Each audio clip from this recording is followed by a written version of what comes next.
let's talk about this. What did we think about the opening credits? Because I am not a fan of the Billie Eilish song, and I thought that the opening title sequence like started off kind of cool because they had the dots that were from Dr. No, and they kind of felt like they had a lot of Trident motifs, and then there was a little bit of like where there was some clockworks, and it looked like they were like kind of reprising Casino Royale's credits a little bit. Yes, where, like, when they were both on the clock hands and reaching for each other, it was that kind of vectored style. Yeah, but then it kind of fell apart to me because it became like about bullets and like flashing. Like the last couple Bond movies have been like, let's show you what happened in the previous movies, and I'm kind of like, I'm not really into that for a Bond title sequence. Andy, what did you think of? What do you like? First of all, this is fascinating because I've never on any discussion of Bond, I've never been in a conversation where people were dissecting the graphics. So that's interesting in and of itself.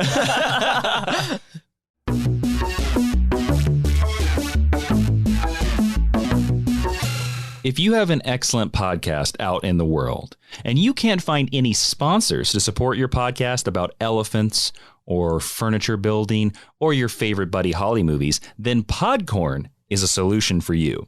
Podcorn is a marketplace connecting podcasters to amazing podcast sponsorship opportunities, such as host read ads, interview segments, topical discussions, and more.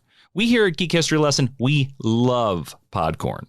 It's a great way to find the perfect and geekiest sponsors for our show, and they want to help you too. And bonus, you never give up any rights of your podcast with Podcorn. Their site is super easy to use, and it's bathed in this perfect baby blue that just entrances you in and says, let me get more sponsors for my podcast.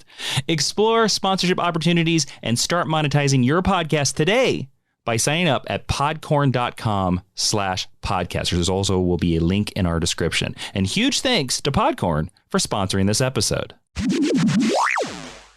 You have no time to die, Mr. Bond, but we have plenty of time to podcast as your Geek History Lesson review of No Time to Die is now in session.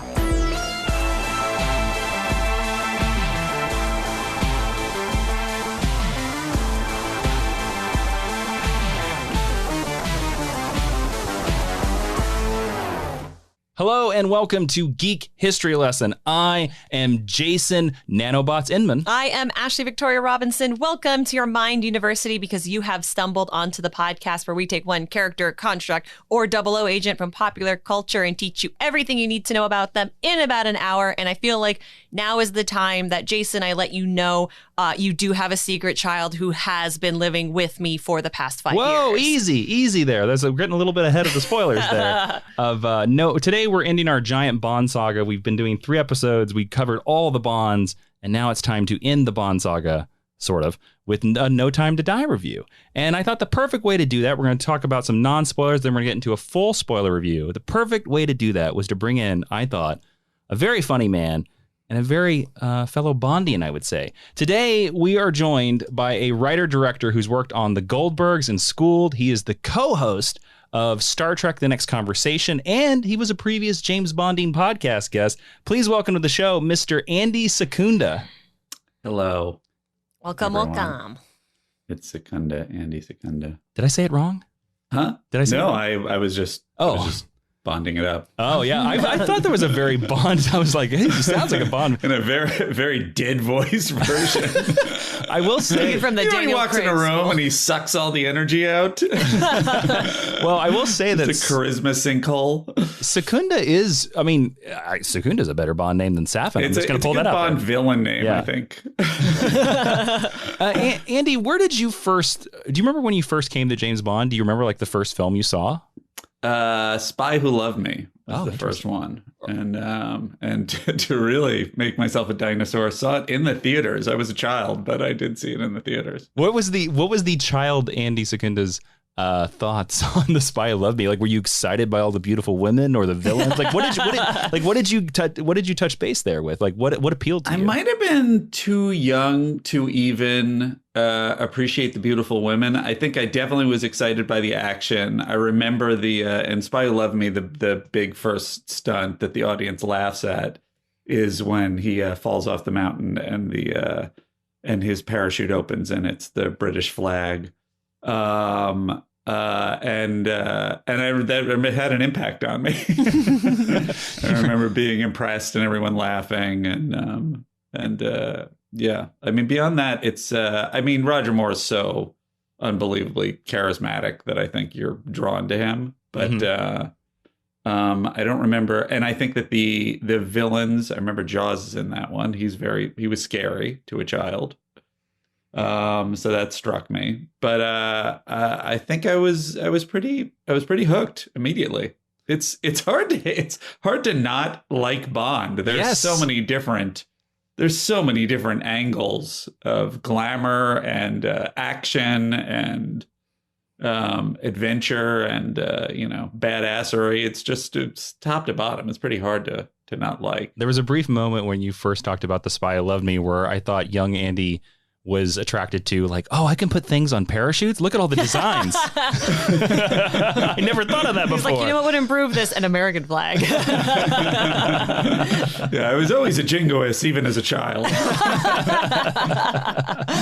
All right, everybody. I'm going to give the listeners a quick rundown of the movie before we get to some non-spoilery thoughts. Today, we are talking about No Time to Die, directed by Cary Fukunaga, with a screenplay by Neil Purvis, Robert Wade, Cary Fukunaga, and Phoebe Waller-Bridge. Of course, it was a story by Neil Purvis and Robert Wade, who have written many James Bond films, including Skyfall and Cary Fukunaga. And the premiere date was September 28th, 2021. Now, the official synopsis for the 25th James Bond film is thus. James Bond is enjoying a tranquil life in Jamaica after leaving active service. However, his peace is short-lived as his old CIA friend Felix Leiter shows up and asks for help. The mission to rescue a kidnapped scientist turns out to be far more treacherous than expected, leading Bond on the trail of a mysterious villain who's armed with a dangerous new technology.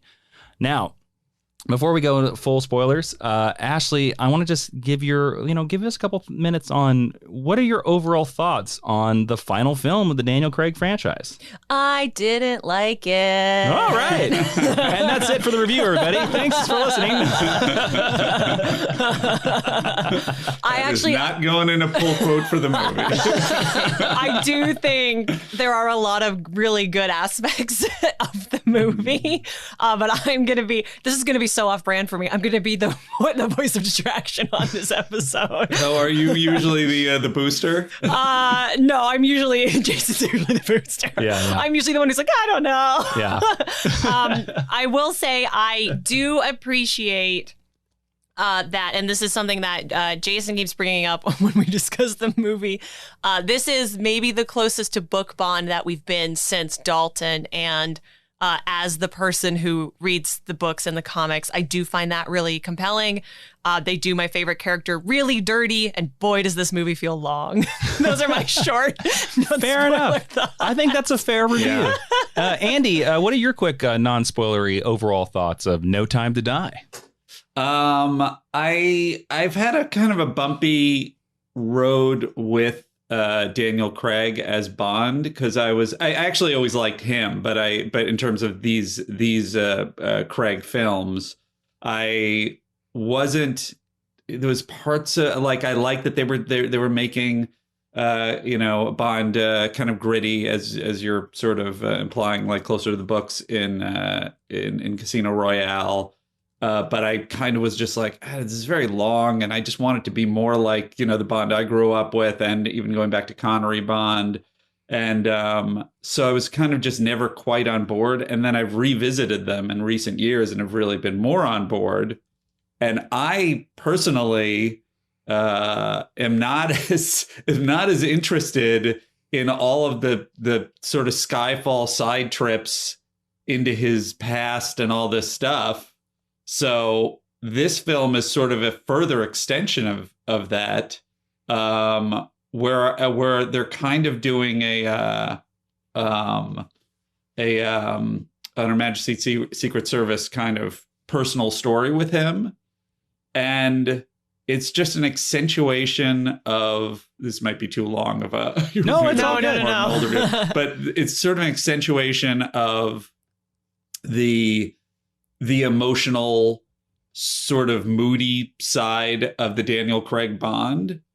And I kind of just every Daniel Craig Bond film that I see, I'm like, all right, they did the thing. They grounded it in reality. They made it, he's a legitimate actor. They're like, and now they can play and have fun. They've set up the world. It's even like with Spectre. I know there was a lot of detractors with Spectre and kind of connecting it back to that sort of old school aspect of Bond. And I was kind of like, oh, great. It's fine with me. You can even make the acronym mean the same thing. That's fine with me. Like, as long as you take a realistic road to get to the old kind of, somewhat absurd elements of Bond, like, I'm fine with you doing that with Craig. And of course, they didn't go in the opposite direction. I guess they held to their pattern, but they never went there. And then so this whole film, my summation is, I just kept waiting. I'm always waiting for him to be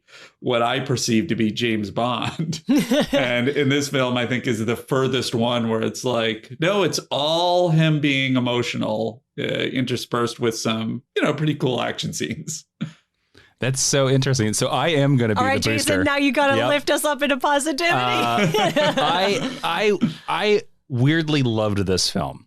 And I will say that I think I love this film because I think this was made for a very specific audience and no one else. And I think I'm just lucky that I'm in that audience. Like, I think this was specifically made for like people that love the books and are like in their 30s and 40s, because we're all like, well, maybe I do want to get married and maybe I do want a kid and maybe I do want to retire and go live in Matera. Maybe that's what I want to do. And I feel like this movie, I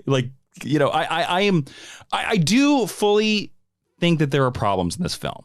I think the villain. Wait, something made by humans isn't perfect? Yeah, I think the villain is very underserved. I think there's a lot of James Bond films where like the grand scheme doesn't make any sense, and I think it doesn't make any sense in this movie either.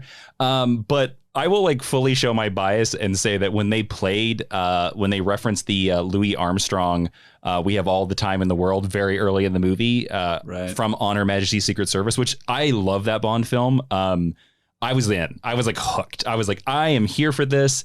And like I've said to Ashley, I was like, there is like more of literary Bond in this movie, I think, than has been in any Bond movie since Timothy Dalton. And I was really surprised that they went with that route. So like, even though I know it's very uneven and it has some crazy things and it's not typically what a Bond film is or like the tropes we expect from a Bond film, like I weirdly just liked it. I think I liked it because it did a bunch of stuff that I never expected a Bond film to do, and I was like genuinely surprised by that. So and let's get into some of these specifics. And for everybody listening, that's the red alert. That's the spoiler alert. So from here on out, there are full on spoilers of No Time to Die. So if you haven't seen it, don't listen any further, or go watch it right now. We'll wait. Is that a Trek sound effect? Yeah, it is. That's a Trek. We have a lot. We mix a lot of stuff. Andy, I have all kinds of sound effects. Here's a Green Lantern sound effect from Super Friends. There you go. Oh, nice. We have all kinds of sound effects on this board.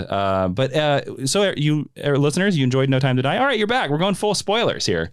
All right, so let's talk about the longest teaser in James Bond history here.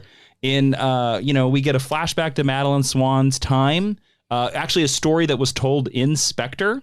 We didn't know it was Safin, or should I say Lucifer Safin? Should you say not Dr. No? Yeah, not Dr. No, basically. I'll say this. I was convinced from the trailers that Rami Malek was playing Dr. No and they were keeping it secret. I was 100% convinced they were going to do Dr. No because they brought back Blofeld. Mm-hmm. And I was actually a little disappointed that he wasn't Dr. No, actually. Well, maybe I like to think that, yeah. Also a French word, great, Paul. Maybe they're holding out for, Henry Golding to come join the franchise. I mean, I've said for years that I would love to see like Son of No. Yeah. And like Henry Golding as Dr. No would be great. But so we remind me, who's Henry Golding?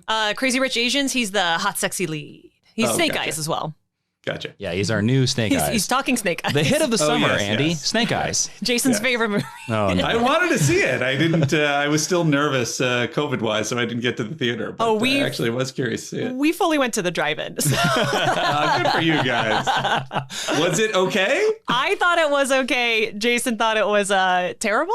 Yeah, it was pretty. It was. I mean, if you want magic in your G.I. Joe movies, go see Snake Eyes. Yeah. I always find magic to be frustrating. Yep. Samurai and ninja stuff. That was my problem with it. I was like, I just want an action movie. I just want like a guy with swords, and they're good. They're really good, martial artists. I've already driven you guys off the tree. I was getting whiplash. You guys were. I was like, wow, they're really jumping in fast. There's no digressions. They're just getting to what the actual podcast says it's about. I don't understand. Oh, one of our most frequent criticisms is there's too many caveats in your show. It's all good. It's all good. But yeah, I accept that criticism wholeheartedly. That is certainly true. There's a podcast out there for everybody. It's all good. I'm very excited to hear you guys kind of to further digress, but it's on topic at least. I'm very excited to hear you guys break this down from the perspective of people who have read the books, because I've always I have not read any of the books, and I've seen all the movies. Well, I'm very interested. I always sort of in my mind's eye, based on total ignorance, I've always thought that I was the kind of person who would kind of like the books and like a Bond closer to the books, just based on how people talk about the different Bonds and which ones are closer to the books and which ones are farther than the books. So I'm very interested to hear your take on that. Well, it's also very weird, Andy, that you make up that point, because the Bond in the books, because the books came out from 53, I think, to 69 or 70. And so the book and the Bond in the books changed based on the movies. Yeah, like, Connery has a huge effect. Yeah, right. Yeah, Connery changed how Ian Fleming wrote those books. But also another interesting thing about the books is that they all continue. Like, they are one storyline. Really, they like. There's a couple of books. Really, yeah. Like, there's a couple of them that end on cliffhangers. Just to interrupt, original publication period for the Fleming books are May 1957 to February 1964, and then of course in 2018 we've had some subsequent publications. And some of the Connery books, a real Beatles situation that it was that short a time. Well, he died. Well, there you go. Yeah, but it's funny. The fun it's not story. An excuse to lay down on your work, Well, the Tolkien estate would agree with you. Yeah. Now, Ian Fleming had this thing where... How many books do you write? 14? Yeah. 14. He wrote 14 books. And there are some short stories as well, because like the Sherlock stories, they were originally published in a journal. Yeah. They didn't just become expansions into novels. They were separate stories. Yeah. Yeah, it's amazing. It's Quantum of Solace is a short story. 007 in New York, which I think is a title they should just make. I think they should. I gotta read that one. Yeah. It's 007 in New York, one, very good. It's actually very good. Yeah. And two, there's not enough Bond in North America. That's right. For sure. That's right. Bond doesn't visit North America that often. Actually, it was so funny. We have this thing where we keep because Ashley's Canadian. But we're also like, Bond needs to go to Canada. When is he going to Canada? Right. Well, he can go visit the falls or something. What are the falls called? I don't know. Niagara Falls. There's probably something inherently. He can go to Moose Jaw, right? Exotic about America. Where? Go to where? He can go to Moose Jaw, Saskatchewan. Good. You got Saskatchewan for sure. But let's okay. So let's talk about Matera. Like the I believe it's in Spain. I don't know. Where's Matera? Am I right? No, it's in Norway. Norway. Is it? Yes, because... It's in Italy. I just looked it up. Oh, well, I was like, later on when she returns to the house, it's fully in... Either way, it's very orange. Yes. It's very orange in this movie. Let's talk about this. Like, he goes to Matera. He gets blown up by the graveside, which I actually thought was quite lovely. Oh, I apologize. Norway is where Madeleine Swann's house is. That is correct. That's where the flashback was. And, there's this giant action scene. Just to pull apart this even further, we start in Norway, we see the flashback, then we go to Jamaica.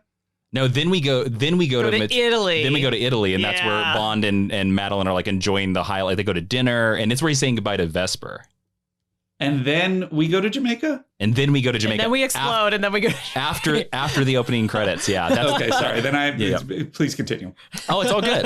But Andy, I don't know about both of you, and either one of you jump in on this. Mm-hmm. I kind of think the best action scene in this entire movie is this stuff in Matera. I agree. Is like Bond 100%. Jumping that bike up the and the Gatling and that's guns. what all the stuff from the trailers is they pull from the trailers for that. It's so interesting. But even seeing in the trailers, like I still liked it in the movie. I was like, oh, this is good. This is really good. I'm just saying that's what they use to sell you on the film is all the stuff in this first action sequence. And then that one shot of Rami Malek.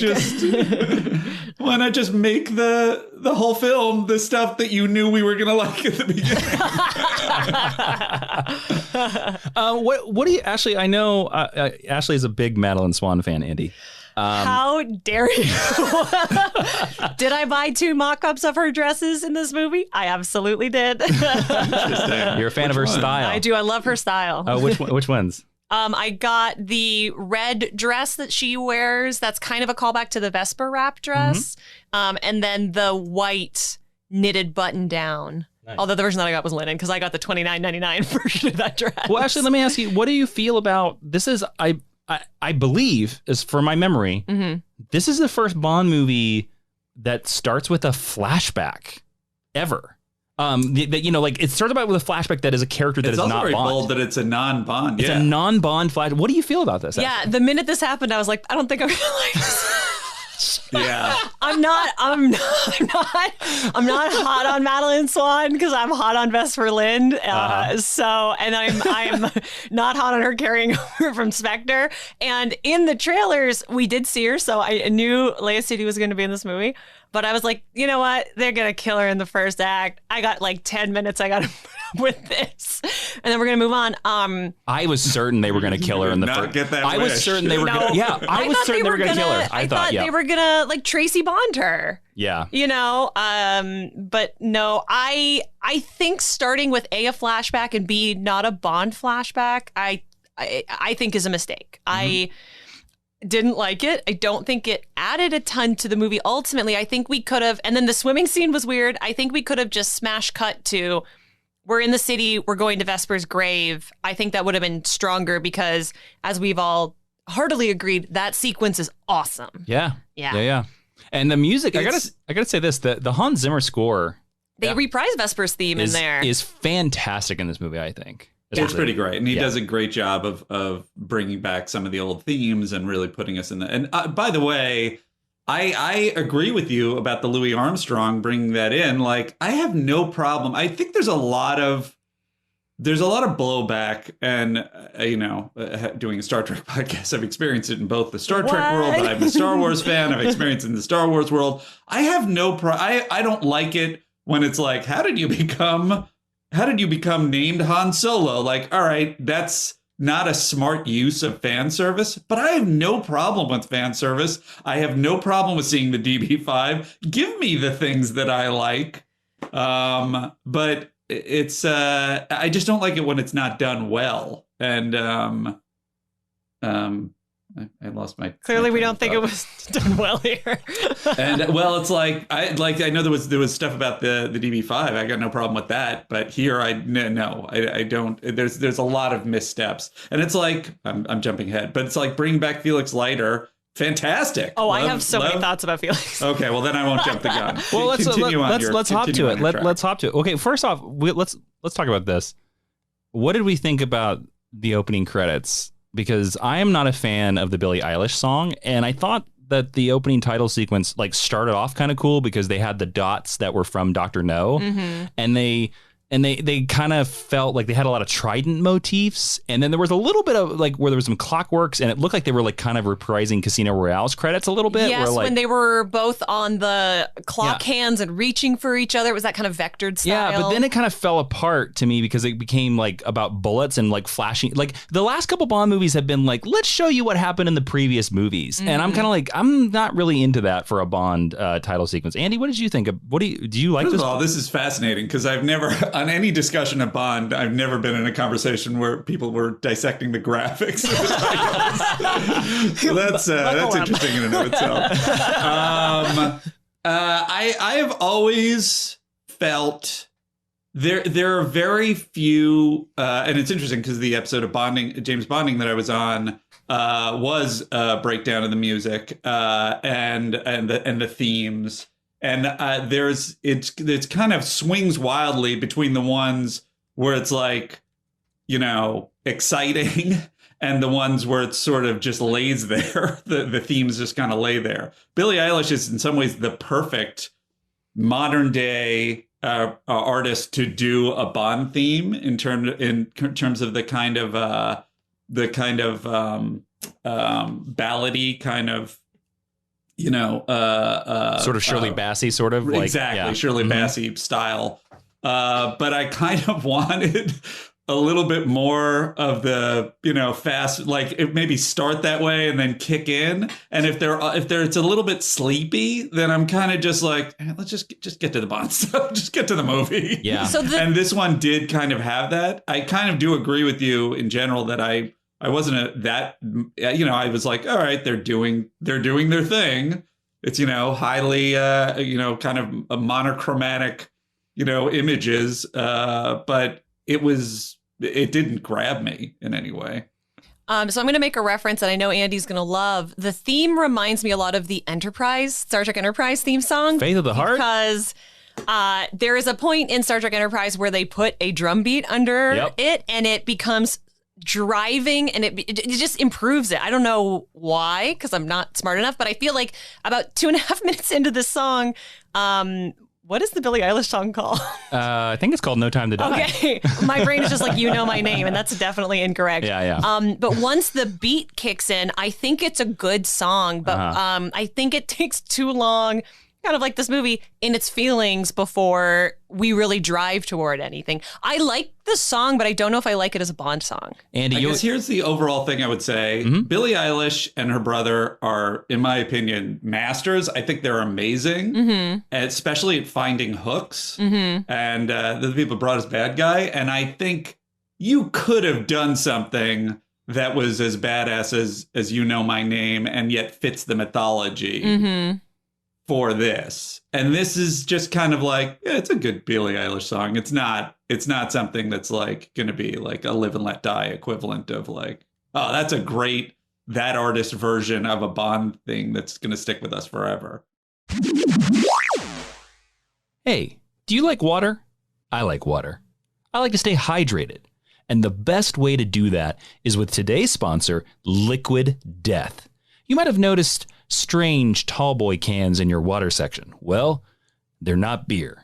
They're cans of mountain spring water, ready to slay, ready to murder, and pulverize your thirst. Plus, this water is incredibly better than normal, boring water. How is that, you may ask? Well, Liquid Death donates 10% of the profits from every can sold to help kill plastic pollution. That's bodacious. And every one of their cans is recyclable. So pop open a can of refreshing Liquid Death water. Make your friends think you're chugging back a cold beer while you're actually hydrating your body. You can find Liquid Death available for purchase at your local Whole Foods and 7-Eleven. Plus, for our listeners, you can get free shipping on all water and merchandise at liquiddeath.com/geekhistory. Go there, join their country club, give them your email address, and they'll even throw in a t-shirt just because you're one of our special Geek History Lesson listeners. Relax with a cold drink of Liquid Death today. Free shipping is valid for 2+ cases of water.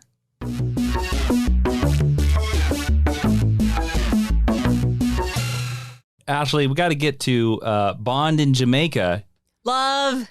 Which is 5 years later, which of course is awesome because Ian Fleming wrote every James Bond book in Jamaica. Yep, in Kingston. In Goldeneye, his ranch called Goldeneye. Mm-hmm. So I think it's very appropriate that Bond has this like weird connection to Jamaica, but I love it because of the Ian Fleming. But we get to Cuba. Well, former British colony as well. That's correct. we got to talk about your guy, Jeffrey Wright, Felix Leiter. As soon as it's funny when I had that scene where Bond walked up the dock with the ash. When the ash was I there, knew it. I knew he was coming. I 100% knew it was Felix Leiter, and that is a reference to the book. Yeah, Felix loves a cigar. Felix loves a big old. Did Cubano. he ever in the movies? I believe in Casino, in the other movies, they did not let him smoke. They did not, because it is now to hit a PG-13 rating. There, I believe, is a restriction on how much smoking you can show. Well, we also got to mention that this is also the first Bond movie with the F word in it. Yeah.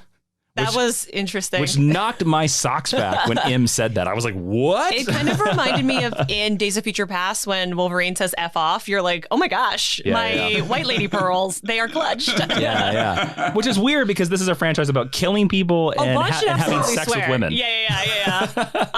Well, when Felix and Kato Kalin showed up, I was... Kato Kalin? Okay, so the actor's name is Billy Magnuson, who plays Logan Ash. He played Kato Kalin in American Crime Story in the OJ show. Oh, okay. And the minute he showed up, is that his claim to fame? He was familiar, but he's been in. He's also the White Prince that they added to the Disney's live action Aladdin movie. He's been around, but that's what I knew him from. Oh, I thought he's in Black Mirror. I thought he was just Jonathan Groff stand-in on Mindhunter. Honestly, he was in The Leftovers. I actually think he's a good actor. Yeah, he's fine. I just like Jonathan Groff more now. I bet it's Leftovers. Was he a major part of Leftovers? He was in one episode. Jonathan Groff was busy making The Matrix 4. This guy had the vibe that a lot of people, there should be some kind of TV tropes description of this kind of phenomena. But there's a thing of why are they spending so much time on this person? And then later I'll see the TV show that they were a main character of. It's oh, this person is great in this, but wasn't great in the thing. They clearly hey, clear the decks. Yeah. Here he is. It's Billy Magnuson. I'm I don't know. Why are we spending this much time on this guy? I liked the returning theme with him of big fan, I thought that was super funny. And it's very meta in that kind of fan service way that I think Andy was referring to, or it's very meta for James Bond. I liked seeing Felix. I like that Felix is the one that roped him back in because this movie tries to echo Casino Royale a lot. And obviously Felix is a huge part of that. Jeffrey Wright is my favorite Felix. His Felix Leiter is one of my favorite things about James Bond. And they do him it is like Darwin in X-Men First Class level nonsense, the way they treat him in this movie. And I'm so sad about it. I totally agree. And I don't know, you read the book. So tell me what your take is on this.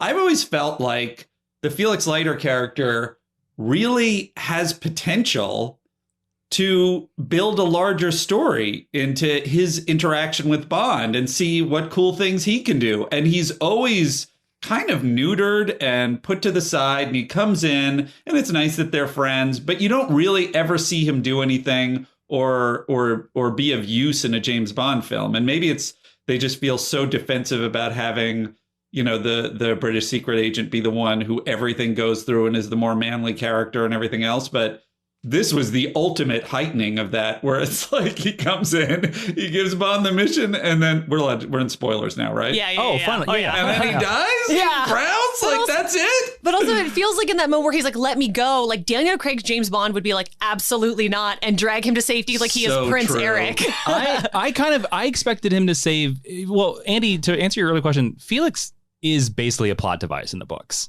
So he really doesn't have that much of a connection to Bond. He comes in, Bond thinks he's competent, Bond thinks he's that kick-ass, and the idea that Fleming was always going for was that he is the American sort of Bond, the idea. But he's from Texas, for goodness sake. He's the most American that, as a foreigner, you think of Texans as being the most American. Well, and it's the reason why as well that I always say that my favorite Felix Leiter is Jack Lord from Dr. No, the very first one, because that's the reason why they cast Jack Lord as Felix Leiter, is because they wanted this suave American James Bond. And then all the other Felixes, and Jeffrey Wright is a beautiful man. I will just, yes. I will first say this, but all the rest of the Felixes are kind of dumpy. They're kind of dumpy compared to the James Bond. I feel like the implication to be to not. I mean, even with Jack Lord, the first thing you see is Bond punches him in the stomach. Yeah. So it seems like he can outmatch him anyway. But yeah, Jack Lord, you come in and it's oh, this is a guy who could be off in his own movie when we're not seeing him. And to skip ahead, that's why I love Ana de Armas in this, is like, it's a fully formed, awesome character that's different than Bond, that you could see, like, and I don't know that she would support her own film, although I would go see it, but it's like, why have they never done that with Felix Leiter? Because it's a British... Right, it's that. It's essentially almost like English, it's reverse. Yeah. Well, I will say on the other side. No, very. From the English? No, maybe. I've Just said like keep it all Britain. I've said for years I would love to have seen a James Bond Felix team up movie. It would have been fantastic. Yeah, and I would really like it. It's always a plot device, but honestly, I kind of feel like that as a critique of the whole film, because they bring in. I'm jumping ahead again, but they bring in Moneypenny. They bring in this Lashana Lynch and as this other sort of the new 007. The new 007. They bring in her character name is Naomi, which I don't know if she ever even says in the movie. I believe her name. I believe she is addressed by her name. Oh, okay. But she only refers to herself as 007. Yeah. Mm-hmm. But all these characters, and I feel like this. I'm curious what you guys' take is on Moneypenny, because I feel like. I like the direction of like that their version of Moneypenny is someone who was a field agent and then decided to become a desk agent or, get out of the field. Like, that's fine. But I've always kind of felt like she also, like, your description of a plot device is accurate. Like, I feel like all of the side characters are plot devices. Mm-hmm. And particularly in this movie where you're like, well, we're not going to make it all just this one, sort of patriarchal perspective of like this one character and everybody revolves around him. We're going to give each of the other characters their own persona. But it's like the only one that really gets to have fun with it and build something is Ana de Armas's character. Everybody else is just a plot device. So, Andy, it's funny. I love what they're doing with Moneypenny. And I actually, in the theaters watching this with Ashley, when they started like throwing up all the plot of M had developed the nanobots, the weird DNA virus, the Project Heracles. Right. And they kept like laying on that plot point so much. And they kept cutting to these shots of Ralph Fiennes looking very distressed and very worried. There was a moment where I was like, is there a subplot here where this is his last movie as M? And then it quickly dawned on me where I said, well, the most progressive place to take this franchise is to make Naomi Harris the new M, a female black woman as the new M, and her name is already M. It's Moneypenny, and I was like, that's where they're going with this movie. And then when that didn't happen, I was very smart. Well, we also know that pre the Dalton era, there was a movement to make the original Moneypenny M, and then they said, no, thank you, we'll just fire you instead and recast you. Yeah. That would have been so great. That would have also made sense. Yeah. Right? Yeah. And she's incredible. Particularly because that would have been a logical progression of her character as someone who kind of had a certain antagonism toward Bond. Played by Lois Maxwell. She was the original Moneypenny. Another nice Canadian. She played Moneypenny in 14 James Bond films. Yeah. Yeah, she doesn't get enough flowers. I love Naomi Harris. I think she's a little wasted post Skyfall for how talented she is. Agreed.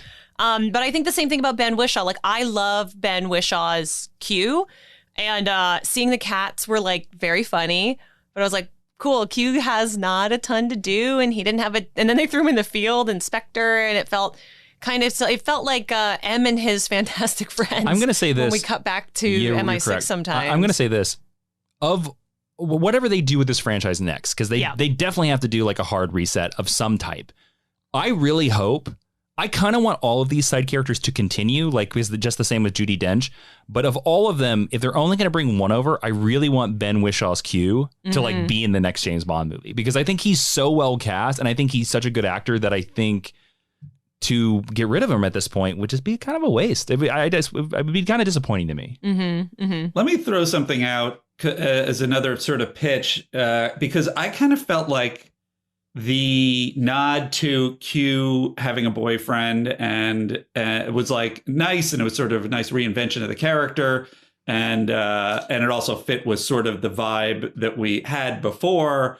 I kind of wanted as another example of like, oh, okay, great, you're setting this up. This is the thing.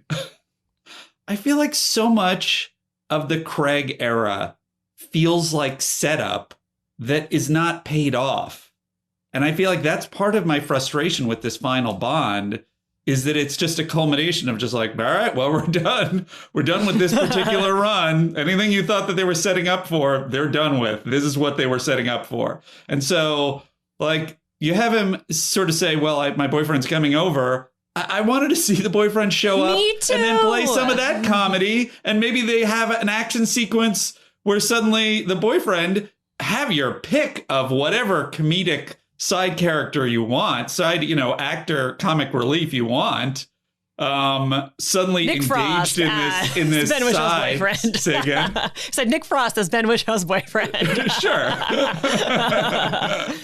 A little May December romance. I'm down for it. Why not? I want to bounce off that idea and just say that I think Q's boyfriend should have been a Spectre agent. Ooh. That's another great thing. You could have either gone that, you could have gone the dramatic direction, you could have started as a comedic direction. Instead, you're introducing this Russian comedic side relief, which is like, it was fine. The jokes were good, and I'm sure that Phoebe Waller-Bridge was responsible for a lot of it. But it's like, why? Why is it all to this guy that we just met?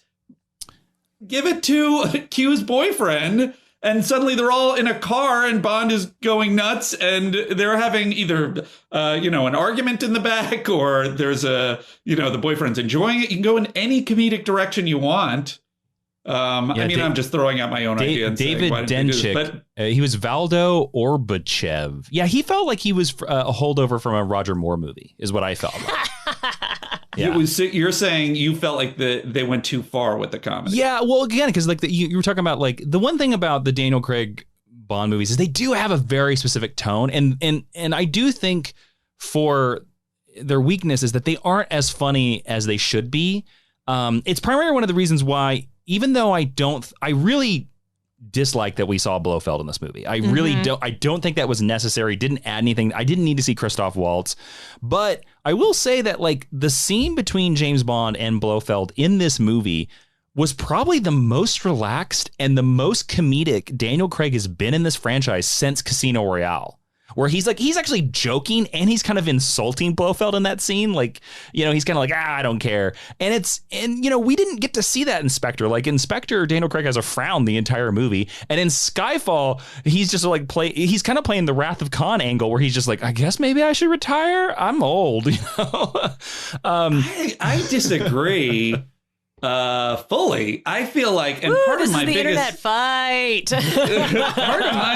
part of my biggest complaint about first of all, I'm on the other side of, like, I have no problem with them making him Blofeld, and I wanted more. Like, again, this was a setup. You've been spending all this time setting it up.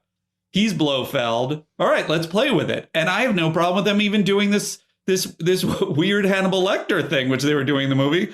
But then they introduce it. You have this long thing of him coming down the hallway. It was so long. It was too long. And then it took 20 times longer to shoot, too. Like, it felt long to us. It probably broke down a few times. We're kind of locked into how long. No, we cut around it. It's fine. IOTC's like, we're going to strike. Christoph Waltz, after like one take, is like, guys, I need a bathroom break. Yeah. 3 hours. And it's a lengthy scene on the other side of it. I can't make it go any faster. This is the speed of the... you said you wanted it ominous. Oh, the poor Yahtzee member that had to push that. Yeah. That'd be fantastic if you saw a guy behind him pushing him. Two of the Teamsters. But I guess my point is, you're setting up this Hannibal Lecter kind of cat and mouse. This is part of the problem, as much as I like Rami Malek, with Rami Malek being this sort of other character that you have to spend time on, because it's just like, it takes time away from Blofeld and takes time away from Lucifer. Dr. Satan. And so, like, that scene, that should have been fantastic. You got Christoph Waltz and Daniel Craig. Yeah. I felt like there wasn't enough comedy. There wasn't enough tete-a-tete. There wasn't enough cat and mouse. It was, he provokes him. He comes at him, everybody freaks out, and then he dies anyway. It's just like the whole thing is just like so quick and unsatisfying, and it's just... Well, it is. I agree. I really was like, I feel like, make Blofeld the main person who's pulling the strings from inside prison, and then he escapes in the last act. I mean, I agree. I wish they wouldn't. I agree. I wish they hadn't have killed Blofeld, like, because there is one thing about... They were like, we're just going to kill everyone. Well, that's kind of what it feels like, right? Like, because this is Daniel Craig's final movie, I kind of feel Felix's death is unnecessary too. I wish Felix had survived. and especially, I mean, since we can get there, especially since they killed James Bond in this movie too. Yeah. To me, I was like, if you're going to kill James Bond in this movie, I kind of feel that needs to be the only death. Because every other death before that, it just feels like you're clearing the deck. That's a really valid point. Yeah. Because you're like, we should. It does feel like it's like a kid destroying all the toys. Saying, it's a kid play with these. Yeah, he's knocking the house of cards over, and you're like, nobody's gonna play with the Daniel Craig toys. They should have. They just should have like killed M and Moneypenny and Tanner and Q while they were at it. Oh, like all of them, like MI6 blows up again, like it did in Skyfall. Yeah, but they're all inside the building this time. Especially Blofeld is really breaking one of the toys because you spend all this time building him up as a more legitimate, like, modern day villain. Yeah. And then if you kill him and whatever they do next, you're probably right that they're probably going to keep a lot of the side cast. So, like, then are you reintroducing him? I assume they're just done with Blofeld for a long time. And I don't know why. It's great to have that supervillain. I agree, especially since Spectre is such a part of the original Connery films and the books. Like, it's Spectre is the thing that Fleming invented because he had been using SMERSH, which was this specifically KGB Russian agency allegory. And I believe, and I want to say I read in an interview once, they were like, you got to stop doing that. Like, the KGB might actually come after you. And so he changed it to this fake organization called Spectre. And James Bond. That's amazing. It was actually out of fear of the KGB. That's so much more satisfying than just being a politically correct and like, it's not fair to have this jingoistic perspective. It's just like, ooh, I don't want these people to kill me. The Cold War, man, the 60s were a hell of a time. It really feels like really amazing. But I agree with you because when I saw Casino Royale in the theaters and they introduced Mr. White and he was like, my organization, I immediately was like, Spectre. That's Spectre. Right. And then when they introduced... And they were like, just kidding, we don't own the rights yet. Well, technically, to the movie Spectre, I was retroactively right. You're right. Yeah. If you believe that. Yeah. I mean, it doesn't work. And were you were into it, right? I was. Me too. I was into it. I'm not wrong that there was a general vibe of people rolling their eyes, or at least there was a vibe out there. There was. I definitely feel like Bond has been around long enough that there is often a generational divide depending on when you get into Bond and how deeply you are, where I feel like half the fandom really likes throwback stuff and the other half is like, that's old people stuff. Yeah. And it's like less, and like the same with Doctor Who. Yeah, I think. See, I feel like there's another segment, like I'm talking about with fan service, that's like even amongst, across age gaps, there's people who like fan service and people who are just against any version of fan service. For sure. I agree. And I also think me, it's like the same thing as the toys. Like, I don't use the toys. Like, just don't blow how you're using them. Yeah. Or it's like too much. Well, I mean, I will say one of the toys that I was very excited for seeing is I concur with that if you go overboard, then it's like... that's a criticism I would give more to the MCU. But that's where it's like about how organically you are building the story to employ them. Yeah. Yes. Well, I will say, like, to me, Daniel Craig, when the DB5 Aston Martin blows up, or he leaves it in Italy. Yeah. When he shows up in London, opens the garage, and then suddenly there's the Aston Martin V8 Vantage by the Timothy Dalton's car in Living Daylights. I loved it. I was like, cool. I like the idea that this character sort of has every Bond car in a garage in London. I'm down. Right. I'm totally down for that. May I ask, just to go back to the comedy question again, and again, This is jumping ahead because they're like, I know there's the one joke, the eyeball joke at the end.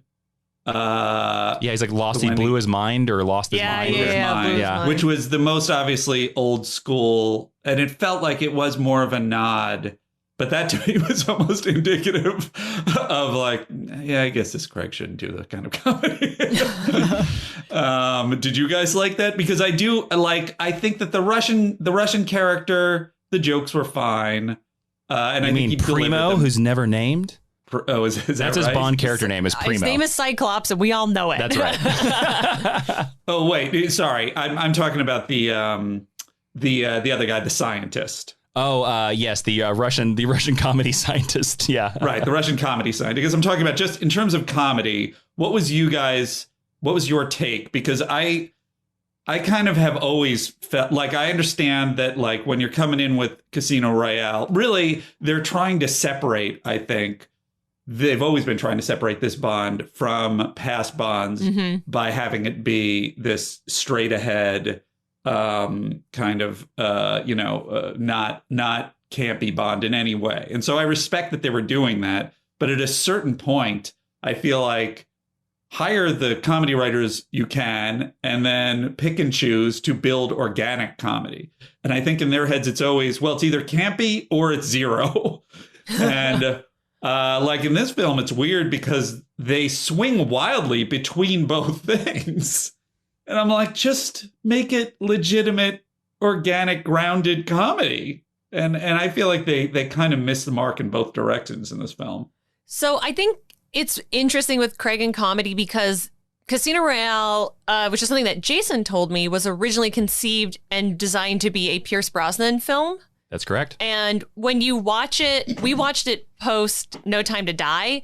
It's got jokes on jokes on jokes compared to No Time to Die. I would say any of the other. Really? In a little bit. Yeah, and it's not like it doesn't watch like a comedy film, but like it is much funnier, and maybe that's the arc that they wanted him to go on. Do you remember any offhand? I do. The one about the he changes his shirt. So when he comes back after he has like the heart attack and he gets defibrillated, yes. Am I saying that correctly? He comes back and he's changed his shirt, and Le Chiffre says, "Oh, Mr. Bond, you changed your shirt. I hope we haven't caused you to perspire." And Bond's response to that is like, "Oh, that last hand, it nearly killed me." Like there's a lot of like one-offs like that. And him and Vesper have a much like funnier, more playful dynamic than we see him with any of the Bond girls he leaves in his wake, or certainly Madeleine in this movie, or Spectre. But to go back to the Russian scientist, I liked him, and I think I liked him because that actor just committed really hard. That's fair. To like, I am this really POS character who's going to do anything to save my own hide.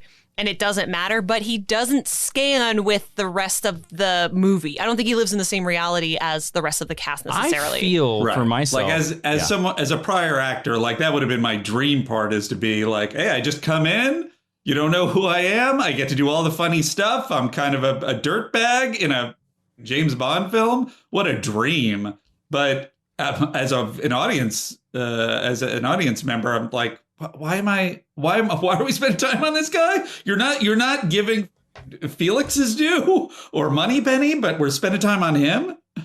Yeah, it's a little weird. I have a weird theory.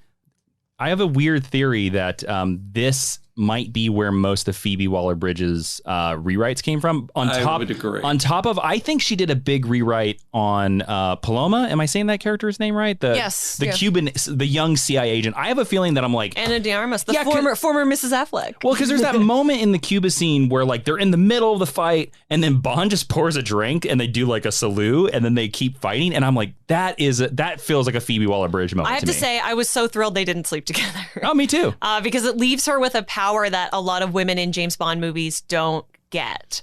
The only person he sleeps with in this movie is Madeleine. Yeah. Which is, for a Bond movie, is also kind of weird. I mean, he might have got Q's boyfriend. We don't know. That could have happened off camera. Or Q, I mean, whatever. We don't know.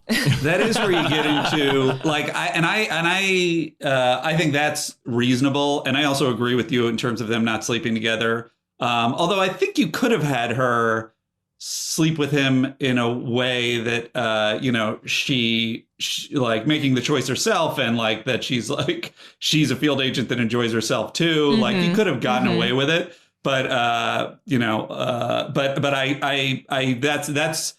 totally agree with you that like gives her own power. But in general, it's not the fact that he's not sleeping with a bunch of people that's a problem for me. It's the fact that he's kind of just moping around from sequence to sequence in this film. And that's like more of the issue. Well, that is very much, that is very much like the Daniel Craig tone that they kind of established from Skyfall. And it's kind of the weird thing, and I hope it doesn't continue into future Bonds, but it is interesting that Michael Wilson and Barbara Broccoli were like, from Skyfall said, oh, Skyfall got a lot of heat, so this is the Bond that everybody They wants said, now. Tumblr loved this. Yeah. Let's do more. Yeah, of it. Tumblr loves like mopey, kind of depressed Bond. So let's just keep it. That's because he is not that way in Casino Royale. But to kind of wrap this up, I want to talk about like the big things that are like left over at the end of this movie. Andy, this is the movie. I heard these rumors before the movie that there was a child on set. And I kind of like just offhandedly said, oh, are they going to sort of update James Bond Jr. and give James Bond a kid? And this movie does. Madeleine has a kid. What was her name again, Ashley? Mathilde. The French of Matilda. Not Jenny Bond Jr., which, could have been great spinoffs, I think. How dare you? Sure. That'd be fantastic. Come on, corporate synergy, Ashley. How dare? Andy, what do you think about where they left Madeleine and the fact that James Bond, by the way, James Bond has a child in the books. Yes, he does. That is canon. He doesn't know. Fascinating. Yeah, he has a child in the books. Now, he doesn't know that child exists. And I believe it's also a daughter, if I remember right. It's in You Only Live Twice. I'll figure it out. But the woman that he has the daughter with hides the fact that James Bond has a child. So in the books, would you want that man raising a child? No, God no.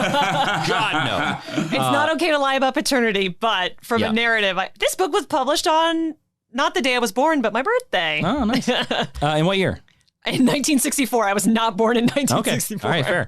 All right, fair. But Andy, what do you feel about the idea that they were like, they had to give James Bond a child or an heir, as you could say? They had to? Well, I don't know. I feel I feel this might be my putting a lot onto it, but there are some rumors out there that Daniel Craig was completely done after Spectre. And they went to him and said, we want you to do one more. And I have heard rumors that the thing that got him to sign on was, one, he was like, we're killing Bond. And I wonder if the child was part of that as well. Like that he was like, I want James Bond to have a kid or to leave a legacy, as you could say. So apparently at the end of the book, the baby is not born and Bond does not know that it is. Yeah, Bond doesn't know. Yeah. But what do we think about James Bond's child? And then there are other books and it's not touched on again? It's not touched on again. Never referenced again. Which is kind of what I thought. I kind of thought this movie, weirdly, when Safin smashed the vial of the DNA virus or nanobots onto Bond's face and was like, you can never see Mathilde ever again.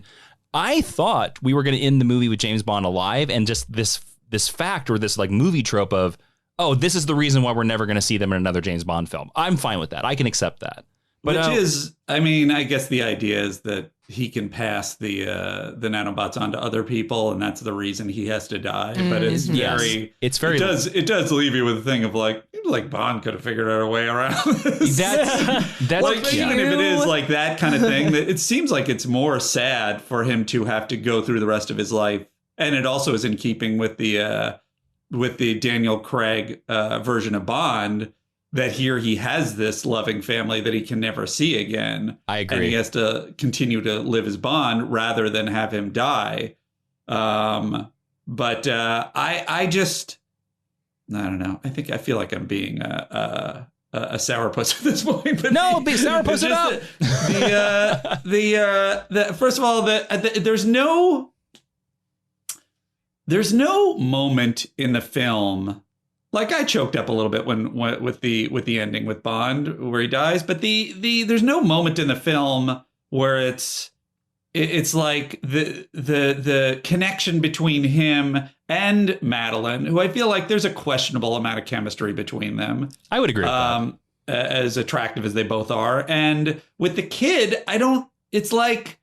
She says it's not your kid. He's sort of slowly realizing, he sort of decides kind of at some point. They put the same filter saturation on her eyes that they put on my eyes. Okay. Yeah, they did some intense color correction on little girl's eyes. I don't know. I don't feel that connection other than, this is a thing I feel about a lot of this film. I feel like they are checking boxes and there's not much underneath it. And they're leaning a lot on Daniel Craig to deliver the emotion. Yeah. And, he's so talented that you kind of, you go with him and it's watchable. But I don't feel that much of a connection between him and the kid. And I don't feel like there's that much action-wise that we're watching on screen that connects us to that.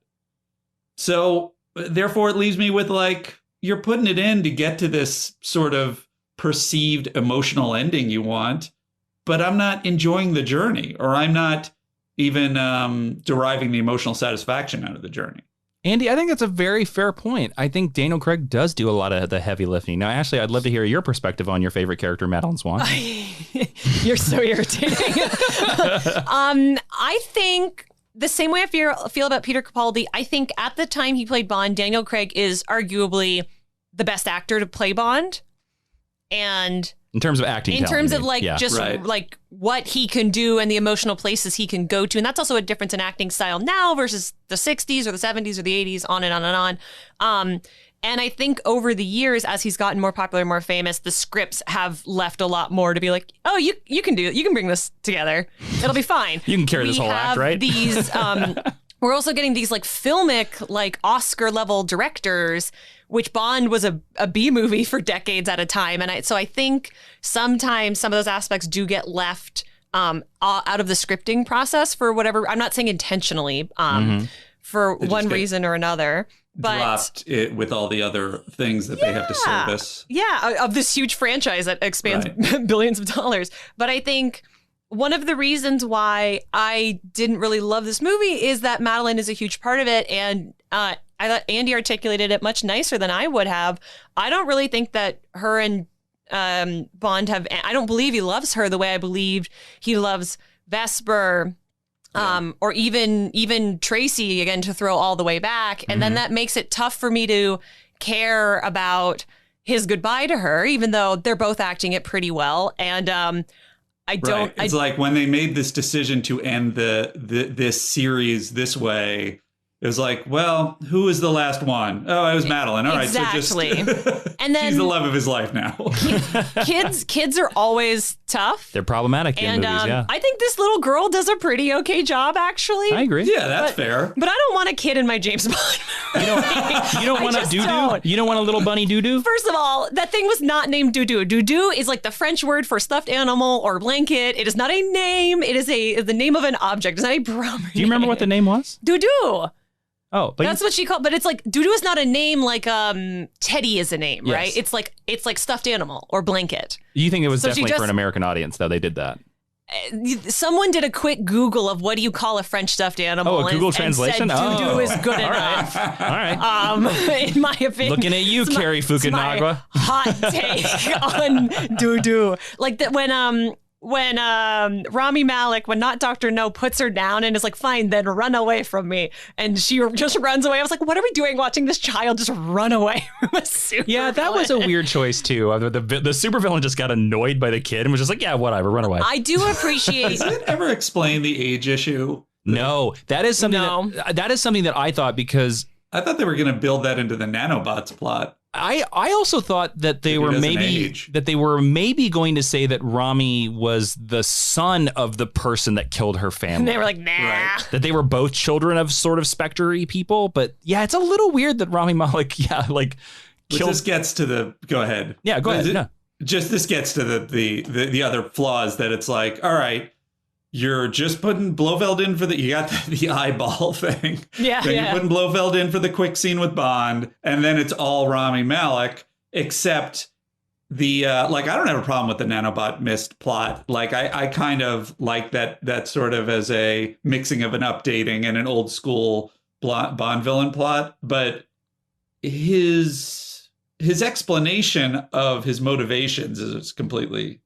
all over the place. Am I correct about that? No, I think you guys understand more than I do. No. I think you're very correct on it, because when you go from the Cuba party scene, you get the idea that he's a guy that wants to eliminate Spectre, and you can track that, but then it doesn't track that he just wants to keep Madeleine around because I think the plot demands it. Yeah, because they signed her for a whole other movie. Yeah, it makes more sense that he would kill Madeleine. And then at the very end, the closest he ever gets to explaining his motivations is he's just like, oh, the world needs to be cleansed. And my response to that is, well, you killed Spectre.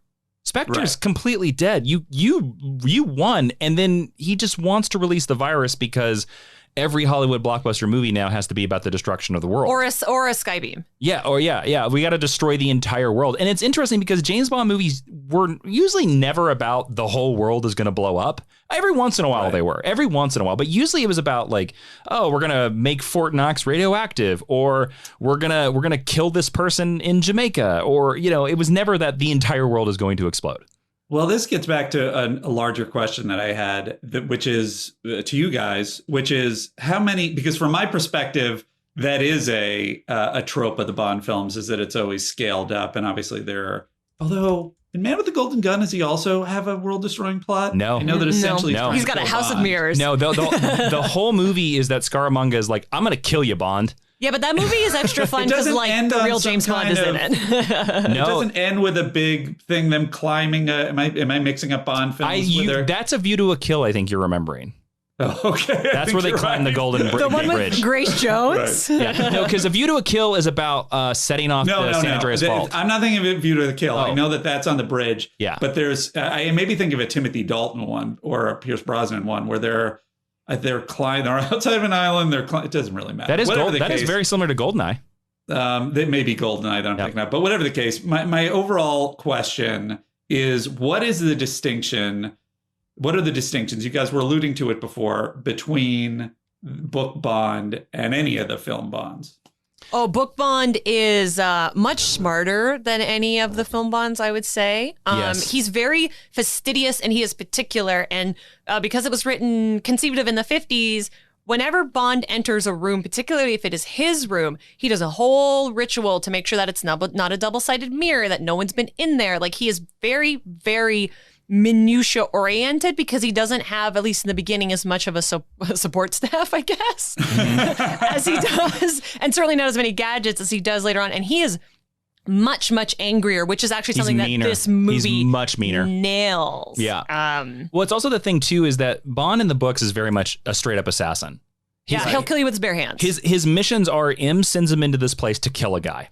Right. It's either to kill a guy or recruit a guy, and then it's like complications of the mission or otherwise. But it's only, I think it's only like once he meets Blofeld in the books that it becomes like it's the first time that it's like, oh, I'm gonna nuke Russia, and that's where that complication happens. But yeah, Bond is very much like, he's much quieter, and it's not that he's like fashion oriented. Like, he does love the high life stuff, but it's like he likes a particular brand. It's a very expensive brand, and that's all he wears. And he only wears like this kind of watch, and he only drinks this kind of thing. And that's something that was upped by Connery. He's very OCD. He's very yes, OCD. Yeah. And that's why he's managed to survive longer than anyone, because he is just more obsessed, I guess. It's like he's just better than everyone. He orders the same drink because he knows what it smells and tastes like. So you can't poison him. Oh, that's great. Yeah. That's a great detail. He is very much a Venn diagram of Sherlock Holmes and Batman, actually. He is very Sherlock Holmes. That's a good comparison.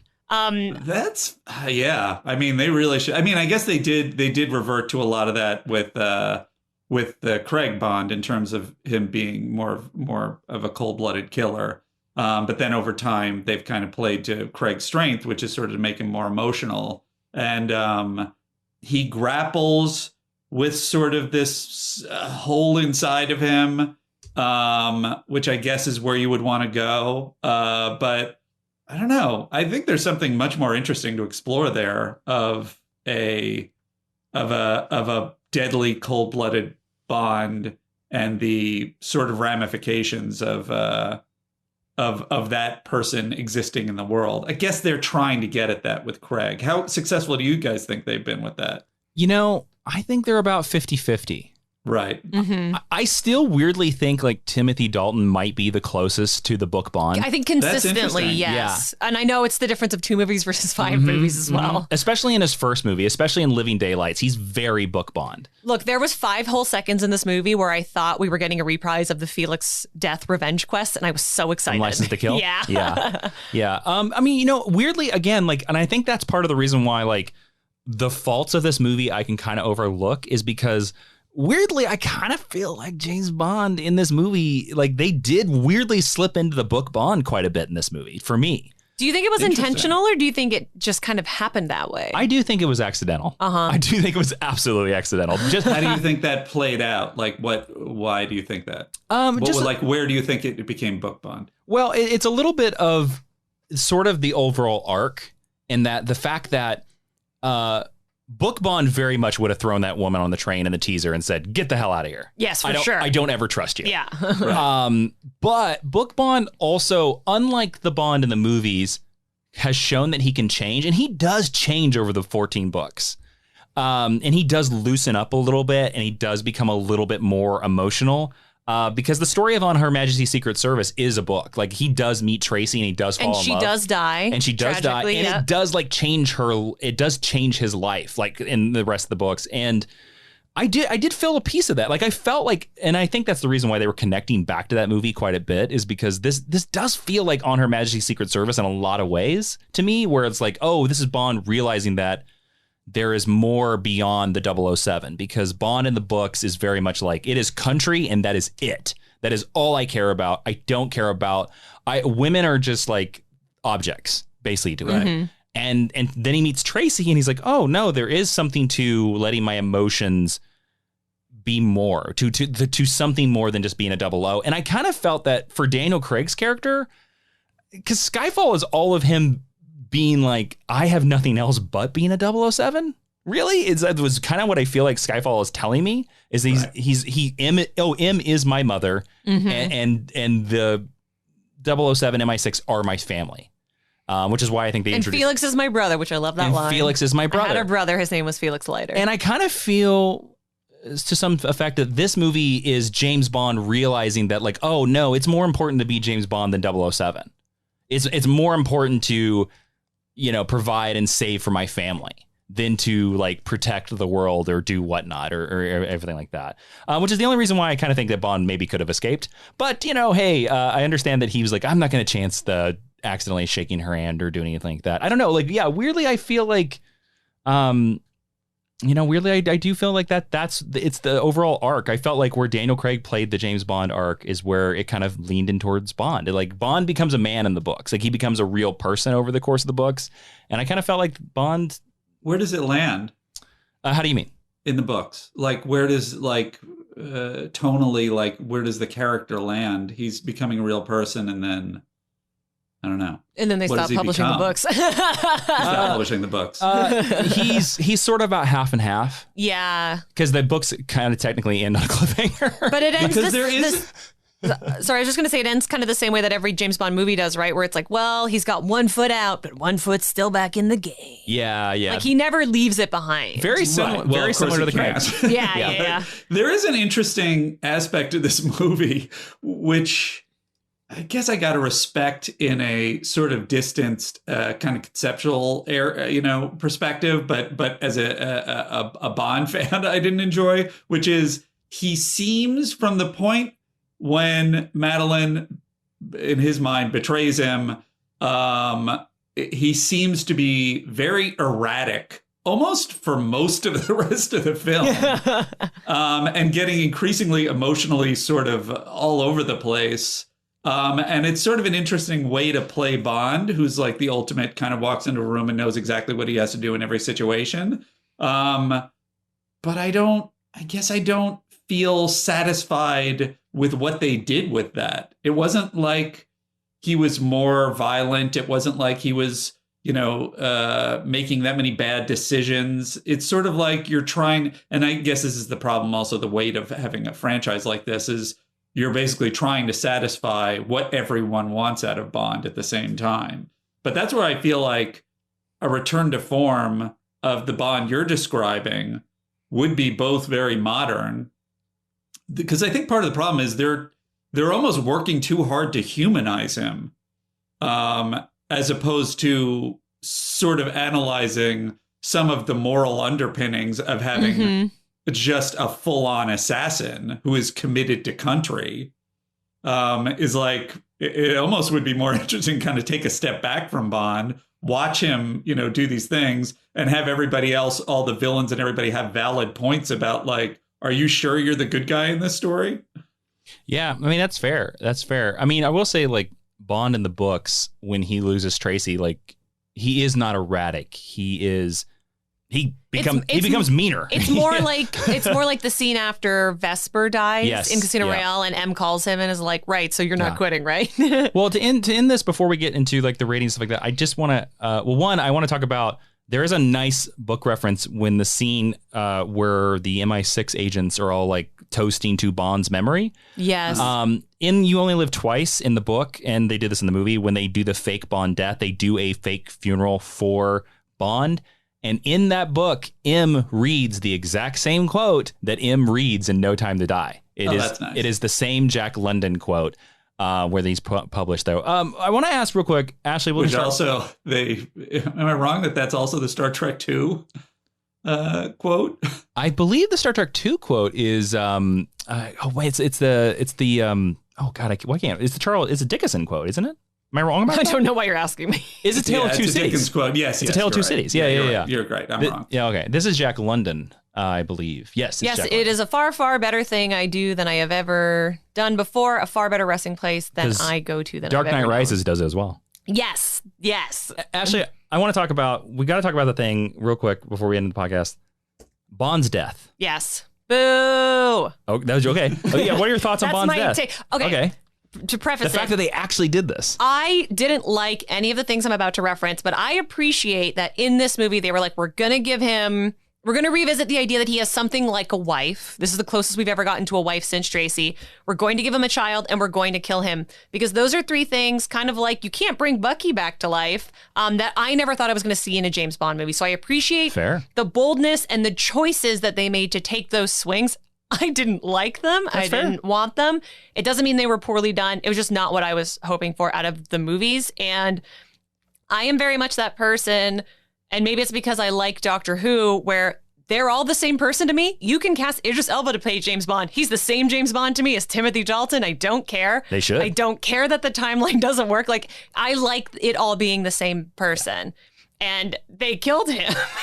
So it kind of messes my personal headcanon a little bit. I'm less interested in it being a mantle that's passed along. Fair. But also I appreciate that as television and storytelling in movies changed as well over the time that Daniel Craig played Bond, we are in a more serialized time now. And I appreciate that his tenure is very serialized. And that really helps him stand apart from everyone who's come before. So mixed bag. I respect it, but I don't like it. Andy, how did you feel about Bond's death, that they actually killed James Bond in a movie? I was surprised. I'm often caught off guard. I was caught off guard many times in Game of Thrones, which is why it's one of my favorite series, I think, because it's one of the few series that I was like, oh, they really did it. And in some of the early ones, not to spoil stuff at this late date, but I was like, this is a dream sequence. And then it was a couple of episodes later, I was like, oh, it's not a dream sequence. They didn't really push that nice kid out the window. To be like, man, they're not really going to kill this character. So I had a little bit of that feeling watching. I was just like, well, it's James Bond, I assume. I was like, no, they're really landing it on this. I was impressed with that. I was a little choked up. It just wasn't. Of all the things we've seen him have close escapes, I understand you're tying it to it's this selfless act of sort of protecting his, Madeleine and his daughter. But it's like, I don't know. I feel like he could have loaded up. If this is where you're gonna have him cash in his chips, I wasn't buying it somehow. I know. I think that's fair. I mean, I will say I was the same way. Like, I was completely blindsided by this, and I as well got a little choked up as well, because I just was I never expected that they would kill James Bond in a movie in my lifetime. I never thought this would see something that I would see in a James Bond movie. Like, this feels almost fan fiction-y. Mm-hmm. And I agree with you that I think, at one point I want to say, well, is the setup of like the missiles are coming, and then he realizes that he doesn't want a chance going out into the world, because I do think he could escape those missiles. He doesn't want a chance killing his family. Is this a worthy setup for the death of James Bond? And my brain says no, but also I think the death of James Bond is so completely out of left field that I don't know what they could have given me that I would have accepted. I almost think fair. as a death. Yeah, for a character that is so luminary as James Bond, it's kind of, it reminds me. And then Sean Connery comes out of the shadows and cradles Daniel Craig's body in his arm.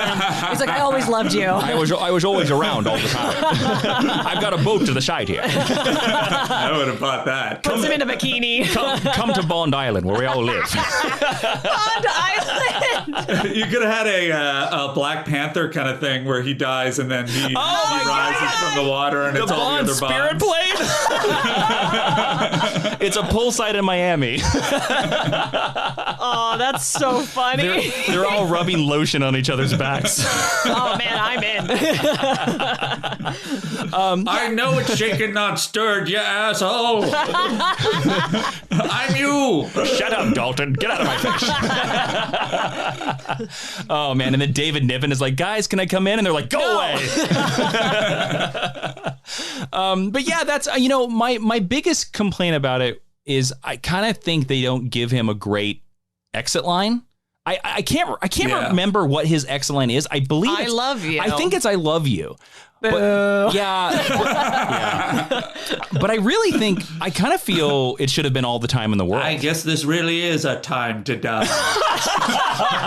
That's what it should have been. This is my time to die. I guess I have all the time to die. Instead of the big shot of the missiles landing on him, it's just an iris in. Boy, I wish I could have died another day. That'd be great. He just strings together all the titles with die. It's all the movie titles. I did though. I half expected when they were cheersing to him that he was going to walk out and be like, so somber. Oh, like he was going to walk into the MI6 office. Hi, guys. And just never explain it. All right. So, okay. M does a spit take. It's such a you would have had to respect that. Lashana Lynch just punches him right in the eye. Oh, brilliant. I would have loved it. Oh, man. All right. So, Andy, let's start with you. To me, I kind of think there's not many choices in this, but I'm very interested. We always love to do in these movies. Who do you think was the best actor in No Time to Die? To me, it's hands down Ana de Armas, and obviously it's they wrote they wrote her a part that was fantastic, but also in prior things I've outside of like Blade Runner 2049, where she's sort of almost she's supposed to be this this AI version of a person, so it's like the perfect part for this beautiful, possibly an actress who maybe has a questionable amount going on inside. I forgot she was in that movie until you brought that up, and then I'm like, oh yeah. So prior to this, but in other parts that I've seen her in, she doesn't communicate that much. In this, I think she's connected. I think she's having a great time. I think she's really balancing like both the physical challenges of the part and the performance side of the part really handily in a very impressive way. I'm sure she's going to have a bunch of action parts after this. I can't think of. I think that Ben Whishaw also is really good in it, but they don't give him that much to do. Mm-hmm. So that's fair. I would give it to her. Ashley, who do you think is the best actor in this movie? I think it's really hard not to just give it to Daniel Craig because, as with all Bond films, it lives and dies on his shoulders. And although there were many things in this movie I did not like, I took no umbrage with what he was doing. So I'm going to have to give it to Jeffrey Wright because they really just underpinned him in such a sad way, but he pulled it off. Oh, fair. Jason, who do you think was the best Well, actor? I'm going to give it the obvious choice of Daniel Craig. Yeah. I do think that for me, Daniel Craig's emotional journey in his acting in this movie is what carries me through. And it's the reason why I think I responded so positively to this movie. So it's hard for me to give it to anybody else beyond him. I mean, I thought he knocked it again. And I was very hopeful because I was worried after Spectre, because I think in Spectre, he's like, you can really tell he doesn't want to be there. And in this movie, they were like, we're going to break your leg and not let you take time off. And in this movie, I kind of got the impression that he was having fun. I had the feeling that he was like enjoying this one. So that's why I got to give it to Daniel Craig.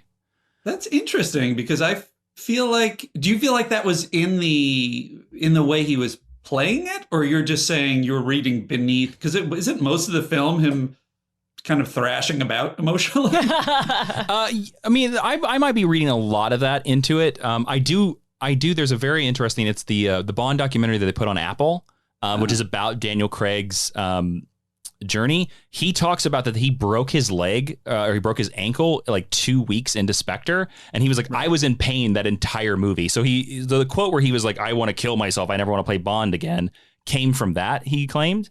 And I think that reads through into his performance. Now, I kind of always felt something was off before I knew that, but now that I know that, I can see it. I'm like, oh yeah, you're like gritting your teeth so hard because you are in constant pain. Because there's not enough painkillers in the world for you to be able to speak your lines on set. Yeah, and not feel it works for this version of Bond for him to be very true. Very that pain emotionally or physically at all times. Andy, do you have a favorite scene in this movie? I mean, it probably is the Ana de Armas scene. And it's because it's the most, outside of having Ana de Armas in it, it has the most, it's the most of a throwback to kind of what I've been waiting for what I always wait for James Bond to be, which is just fun and it's sexy and it's kind of great action. And I think, you got more stuff for Craig to do in that scene that's fun. It's just, so that's the one I enjoyed the most. Ashley, how about you? It's kind of tough because for me, there's not like a single scene that super stands out to me in this movie. For just the fan service of a bunch of characters that I like together. I liked it when they went to Q's house. I thought that was very funny and sweet. Right. And we actually got to see everyone do something. My favorite single moment is when he says thank you to 007 for helping him. I really liked that movie. That moment, I thought she gave a really wonderful performance and the writing didn't serve her as well as she deserved. But I liked it when he said thank you to her because Casino Royale Bond wouldn't have thanked her for helping him. And like Connery Bond wouldn't have thanked her for helping him either. So I suppose that would be it. What about you? I mean, the Cuba sequence is fantastic. Like and I'm talking about all of it, from Felix showing up to the new 007 show up to Agent Paloma.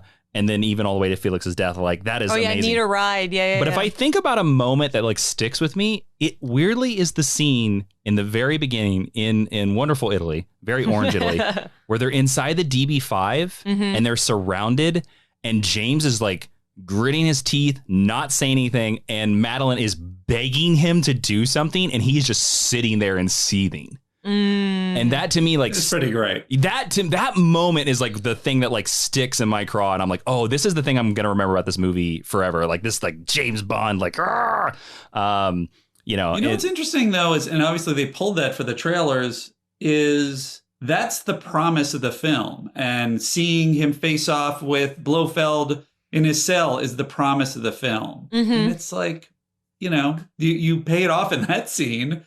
But then it's a little bit, it's not connected to that the thing, in my opinion, the thing you love about that scene, I don't think it's connected to the rest of his journey in the film. I would agree. And I think some scenes are more successful than others. And yeah, I think it's a very... But I agree with you. That's fantastic. That whole sequence and that moment in particular is fantastic. Andy, you will appreciate this. On all of our movie episodes, we rate the movies on a scale of 1 to 10, and we call them 1 to 10 Bregos in honor of our intern podcast cat, Brego. That doesn't make any sense. Well, we know any listeners. Well, I was going to say any listeners know about your famous cat, Omar Little. Which is I don't know if he's in, but intern Cat Brego is currently in the room with us recording. So honestly, I see. Hello, Brego. Yep. On a scale of 1 to 10, what would you rate No Time to Die? Can I go last? Sure, Ashley. I'll go first. So even though I don't think I liked a ton of this movie, and I don't foresee when I'm gonna watch it again, except maybe in a few years where we start watching Casino Royale and then go, well, we might as well do all of them. Even though it wasn't to my taste, I don't think the movie's bad. I think it definitely accomplishes the mission statement of what this era of Bond sets out to do. And I appreciate that it made some bold choices. I think the performances are there. So I am going to give it 3 Bregos out of 5. 3 out of 10. Oh, or do we do out of 10? You guys understand your own system. No, I think we've got a loss. Do we do out of 5 or do we out of 10? Doesn't matter. Did I forget? I don't know. Let's just do it out of 5. I'm sorry. 3 Bregos out of 5. I definitely thought it was 5, or which I guess is 6 Bregos out of 10. I'm so weird. Whatever you like, 5 or 10, doesn't matter. They're directly related to one another. You just double. 6 Bragos out of 10. What would you give us out of 10? Let's get both scores. I feel a bit better about my podcast. So it's 3 out of 5 or 6 out of 10. Okay, 3 out of 5. The whole time I've been like, our podcast is the worst. No. It's so organized. They keep moving forward. They're informed. I literally forgot our own rating system. I think we do out of 5, but like we got both. We got both from Ashley. So because I definitely think even on the scale of just James Bond movies, it's definitely better than average, but it's not going to be amongst my favorites. So I think it's a solid movie. It just didn't give me anything that I wanted. That's fair. What did you land on? I apologize. 3 out of 5 or 6 out of 10. Depending on how many cats we want, right? That's right. That's right. For myself, look, I know that my bias for this is definitely like giving me some rose-colored glasses towards this movie.